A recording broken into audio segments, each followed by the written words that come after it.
नमस्कार। आज बात करेंगे दुनिया की सबसे बड़ी ब्रोकरेज फर्म मॉर्गन स्टैनले के उस बड़े दाव की जो उन्होंने भारत के शेयर बाजार पर लगाया है। इनके मुताबिक जून 2027 तक सेंसेक्स पहुंच सकता है 79,000 के पार और बुल केस में तो 1 लाख तक भी। और आईटी सेक्टर को बताया है इस पूरी कहानी का डार्क हॉर्स। तो चलिए शुरू करते हैं।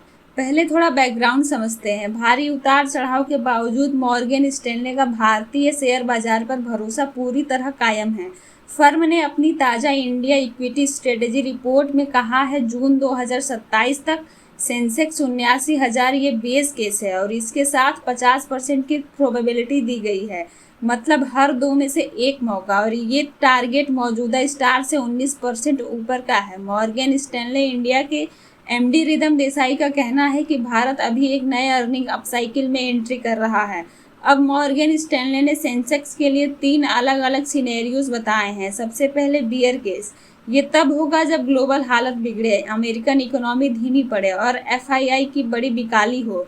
इस केस में सेंसेक्स 66,000 तक रह सकता है। दूसरा है बेस केस 79,000, ये सबसे ज़्यादा संभावित सिनेरियो है। 50% प्रोबेबिलिटी के साथ अर्निंग अपसाइकिल जारी रहेगा, घरेलू मांग मजबूत रहेगी। और तीसरा है बुल केस, पूरे 1 लाख, ये तब होगा जब आईटी सेक्टर का बड़ा उछाल आए, प्राइवेट इन्वेस्टमेंट तेजी पकड़े और ग्लोबल कैपिटल फ्लोज बढ़े। मॉर्गन स्टैनले का बेस केस हर दो में से एक मौका देता है। अब बात करते हैं इस पूरे रिपोर्ट की सबसे इंटरेस्टिंग हिस्से की, आईटी सेक्टर। मॉर्गन स्टैनले ने इस बाजार को नया डार्क हॉर्स कहा है।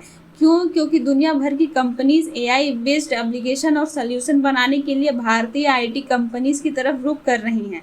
और सबसे बड़ी बात, मॉर्गन स्टैनले का कहना है कि बाजार अभी एआई की असली संभावनाओं को पूरी तरह समझ नहीं पाया। यही असर है जो आईटी स्टॉक्स को अंडर प्राइस्ड बना रहा है।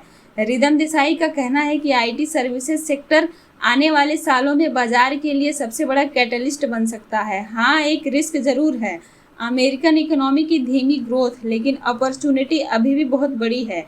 तीसरी बात, मॉर्गन स्टैनले का कहना है कि भारत एक नए अर्निंग अपसाइकिल में आ रहा है, मतलब आने वाली कई तिमाहियों तक कंपनीज की कमाई में तेजी बनी रहेगी। इसके पीछे है एनर्जी डिफेंस, सेमीकंडक्टर, फर्टिलाइजर और डाटा सेंटर, इन सब में बढ़ता इन्वेस्टमेंट। और सबसे बड़ा फिगर, मॉर्गन स्टैनले का अनुमान है कि अगले 5 सालों में इन्वेस्टमेंट का जीडीपी में हिस्सा बढ़कर 37.5% तक पहुंच सकता है।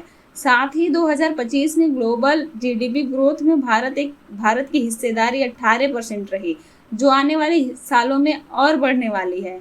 अब पूछते हैं मॉर्गन स्टैनले को सबसे ज़्यादा भरोसा किसके पर है।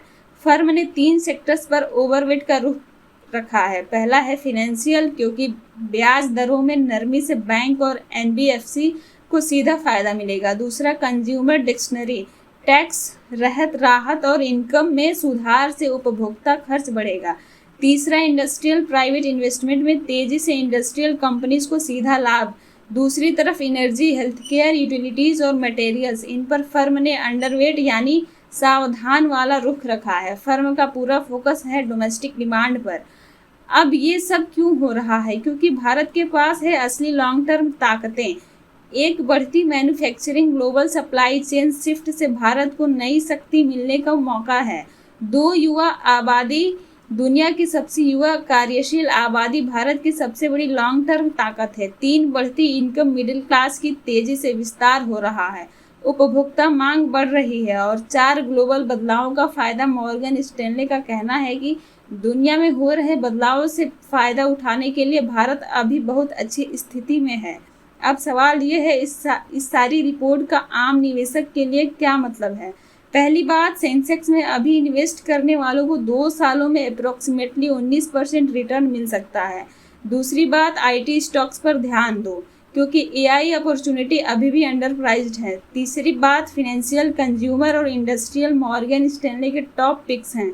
लेकिन एक जरूरी बात, ये सिर्फ अनुमान है। मॉर्गन स्टैनले का ये टारगेट गारंटेड नहीं, लेकिन ये एक बड़े और भरोसेमंद संस्था का सोचा समझा विश्लेषण जरूर है। इसलिए इन्वेस्ट करने से पहले अपने फिनेंशियल एडवाइजर से सलाह जरूर लें।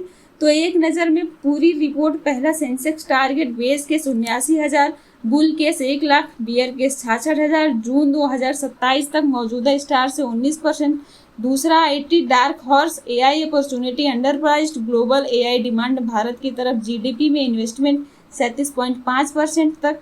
तीसरा sector picks, overweight financial, consumer, industrial, underweight energy और health care, focus domestic demand.